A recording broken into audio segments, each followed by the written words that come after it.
Hi mothers, welcome back to Parent Education Program where we celebrate every Monday as Mother's Monday.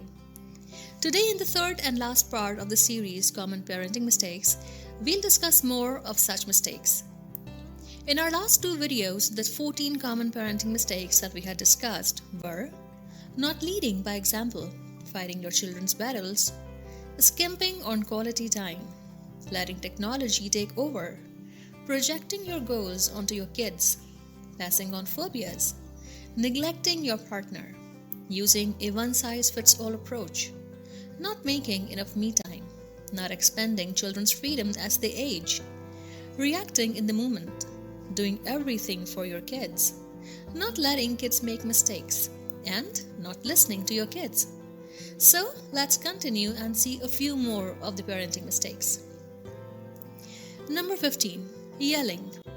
Yelling is never helpful. While it may feel like raising the volume can help clearly convey your point, it only causes anxiety. In addition to worsening the disagreement at hand, it also does nothing for the parent-child relationship except harming it. Number 16. Expecting perfection. Parents who expect perfection from their kids will be sorely disappointed, and that's simply not a realistic goal. Plus, doing so can cause your children to become frustrated and anxious, making them more likely to avoid trying new things rather than miss the mark the parent pushes for. As a result, children will begin to feel as if they are a failure, resulting in seriously low self-esteem.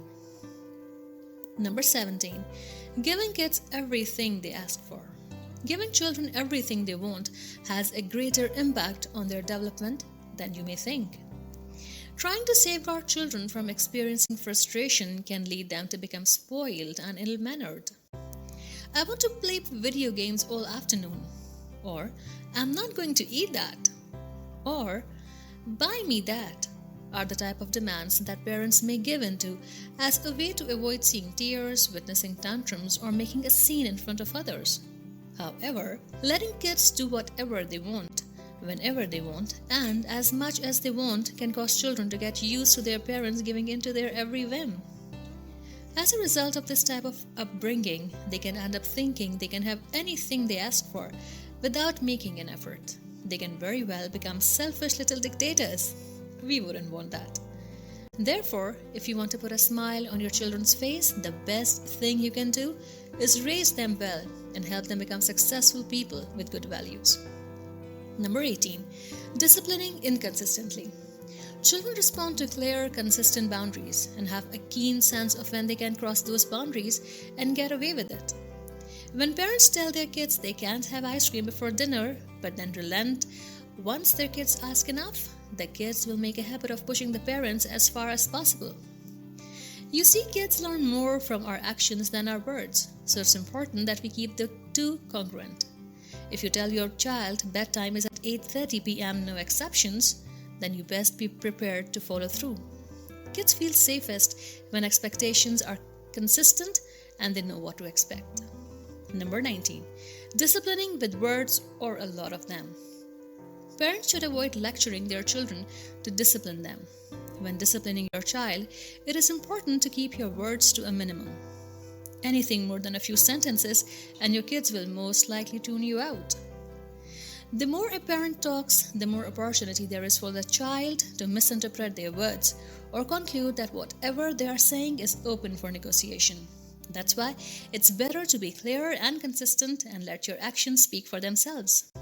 Number 20. Using shame, shunning, or threats. Never imply to your children that there is a chance you might not love them due to their actions, as some parents do so in order to get their kids to achieve compliance. It's a short-term gain with abandonment lurking in the shadows. Then the child doesn't care either. Number 21. Not letting kids get bored. Some parents think children are supposed to be stimulated at all times and it's their job to avoid boredom. Then kids don't learn to be creative and find the way out of boredom in themselves. Number 22. Not reading to very young children. Reading requires the child to be still, be quiet, and use their imagination. All the things videos don't. It prepares them for listening in school and being able to use their imagination for creativity and alternatives as a resource. Also, it helps you develop a special bond with your child while cultivating lifelong love for reading. Number 23. Not regulating food and especially inquiring, "Are you full?" When this happens, typically your child will load the plate again. This is an old survivor program for our heritage as scarcity when food was not available. Kids then chase a fulfilled sensation, not understanding each time you fill yourself, your stomach adapts to that as normal and expands. Number 24. Spanking children. Parents think it will teach them to be good, but using corporal punishment never works as well as love. Rather than teaching children more positive alternative behaviors, spanking merely teaches them how to avoid getting caught. Spanking may also teach kids that an effective response to feeling angry is to become aggressive. And some kids misbehave to gain attention, so spanking may actually reinforce negative behaviors. For these reasons, experts do not recommend spanking. Number 25. Fighting with your partner in front of your kids. Always remember that the base of a healthy relationship in a kid's mind develops at home. So, if you always fight with your partner, it will directly affect your child's mental health and may also lead him to follow the same aggressive behavior in the coming years. I really hope the 3-part series on common parenting mistakes was useful for you. Let us know the areas of parenting that you would like to be addressed in the videos. Keep watching. Thank you.